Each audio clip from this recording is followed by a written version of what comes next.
नमस्कार, श्री स्वामी समर्थ. तर आज खूप महत्त्वाचा विषय आहे. प्लीज सगळ्यांनी ना व्हिडिओ शेवटपर्यंत पहा आणि जास्तीत जास्त शेअर करा हा व्हिडिओ. आता मी तुम्हाला सांगणार आहे की ना काय झालं होतं. मला एका बाईचा फोन आला होता ज्या मुंबईवरून बोलत होता. अनेक वर्षापासून आहे ना त्यांचं असं म्हणणं होतं की त्यांनी पोपट पाळलेला आहे, पण आता आहे ना काही कारणांमुळे त्यांना तो पोपट त्यांच्याकडे ठेवता येत नाहीये. तर कारण की त्यांना बाहेर जॉबसाठी जायचं आहे आणि त्याच्यामुळे ते अडकून पडलेले आहेत असं त्यांचं म्हणणं आहे. तर मला काय वाटतं तुम्हाला सांगू का हो, की ना पोपट आहे ना खरं तर त्यांना खेळणं नाहीये हो, तो एक जिवंत भावनांनी भरलेला आहे ना एक वन्य पक्षी आहे. पोपटाला पिंजऱ्यात बंद करताना त्या दिवशी तुम्ही त्याचं आकाश, त्याचं स्वातंत्र्य आणि त्याचं कुटुंब हे सगळं तुम्ही त्याच्यापासून हिरावून घेत असता. काय करत असेल त्या मुक्या जीवांनी, काय तुमचं केलंय हो, की ज्या तुमची हाऊस म्हणून तुम्ही त्याला तुम्ही पिंजऱ्यात ठेवता. तुमचं काम झालं, तुमची हाऊस भागली की तुम्ही त्याला नंतर सोडायचा विचार करता.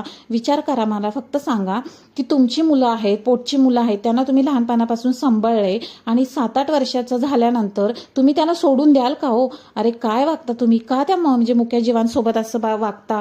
फार वाईट वाटतं, खरंच सांगते मी तुम्हाला. ज्याने आयुष्यभर कैद सहन केलेली आहे ना, खरं तर तो अचानक निसर्गात जेव्हा कसा जागणार मला सांगा बरं. कारण मला तर आहे ना त्या बाईंचा जेव्हा कॉल आला तेव्हा मला असं वाटलं की माझ्याकडेच ह्या प्रश्नाचं उत्तर नाहीये. कारण काय झालं होतं, आता जर त्यांनी सोडला तर काय होणार माहितीये तुम्हाला, की त्याला म्हणजे त्याला कदाचित त्याला असं होईल की त्याला अन्न मिळणार नाही. का मिळणार नाही? कारण इतर जे पक्षी असतात ना ते त्याला त्याच्यामध्ये ना त्यांच्यामध्ये मिसळून घेत नाही. आणि हो, त्या बिचाऱ्याची काय चूक होती की फक्त एवढीच ना की तो सुंदर होता म्हणून त्यांनी त्याला त्याच्या जवळ घेतलं. त्याला बोलायला शिकवतात, सुंदर दिसणं, तो पोपट बोलतो, ही काय त्या बिचाऱ्याची चूक आहे का हो? अहो, परमेश्वराने त्याला त्याचं वरदान दिलेलं आहे. जरा पक्षी पाळताना तुम्ही विचार करा. कुत्रं सुद्धा काही लोक पाळतात आणि नंतर त्याचा त्रास झालाच की मग बिचाऱ्याला रस्त्यावर सोडतात. कशाला पाळता मग? ते तुमच्यावर अवलंबून नाहीये तो. परमेश्वराने प्रत्येकाची सोय केलेली आहे. असं करू नका. इतकं वाईट वाटलं मला अक्षरशः. शेवटी मी त्यांना सांगितलं की तुम्ही असं करू नका. आता त्याला तुमची सवय लागलेली आहे आणि त्यांचं असं म्हणणं होतं की बाहेर फार कावळे आहेत, मी जर सोडलं तर ते कावळे त्याला मारतील का? हो, मारणार ना, बरोबर आहे. कारण त्याला काही समजतच नाहीये ना त्या पोपटाला. त्याने बाहेरचं जगच पाहिलेलं नाहीये बिचाऱ्याने कधी.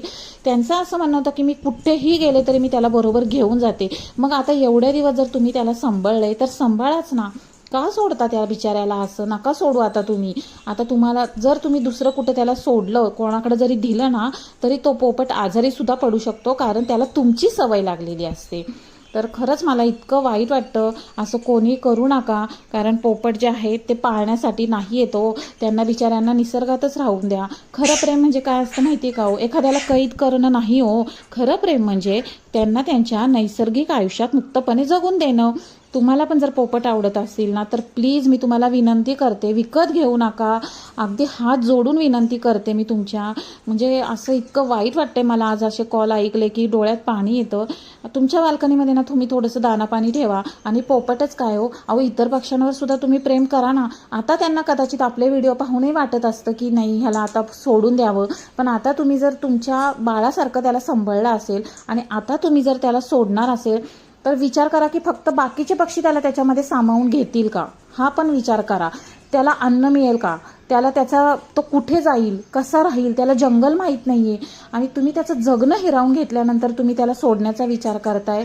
अवघड आहे बाबा तुमचं. फार वाईट वाटलं मला. आता खरं तर मी तुम्हाला सांगते, असं करू नका. आणि जेव्हा हे पक्षी आहेत ना जे निसर्गात असतात आणि जेव्हा ते आपल्या बाल्कनीमध्ये येतात, त्यांना पाहण्याचा जो क्षण आहे तो पिंजऱ्यातल्या पक्ष्यांपेक्षा सुद्धा खूप सुंदर क्षण असतो. त्यामुळे प्लीज प्लीज असं करू नका. ह्या पक्ष्यांवर प्रेम करा, तुम्ही विश्वास ठेवा. ते खूप प्रेमाने जवळ येतात. अहो, जे माणसांना समजत नाही ना ते ह्या मुक्या जीवांना समजत असतं.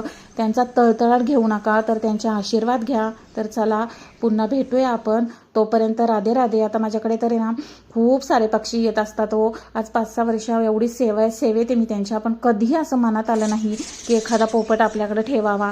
असं करू नका कोणीच. चिमण्यांवर प्रेम करा. पोपट आहे, कावळा आहे, कितीतरी निसर्गातले जीव आहेत की ज्यांच्यावर तुम्ही प्रेम करू शकता, पण त्यांना निसर्गातच ठेवा. अगदी कुत्रे सुद्धा काही लोक पाळतात आणि नंतर बिचारे त्यांना त्रास व्हायला लागला की तुम्ही बाहेर सोडून देता त्याला. त्यांना रस्त्यावर. तर जर तुमच्याच्याने होत असेल तर त्यांची सेवा करा, नाहीतर त्यांचे हाल करू नका बिचाऱ्यांचे. जिथं आहे तिथं त्यांना सुखाने ते राहत असतात. कारण कसं आहे, परमेश्वरांनी जेव्हा सृष्टी घडवली तेव्हा प्रत्येक जीवाची काळजी घेतलेली आहे. आपण कोणी नाही आहे की आपण त्यांना खायला देतो म्हणजेच ते आपल्यावर अवलंबून आहेत, असं अजिबात नाही आहे. तर चला, काय वाटतं आज व्हिडिओ पाहून नक्की सांगा कमेंट करून.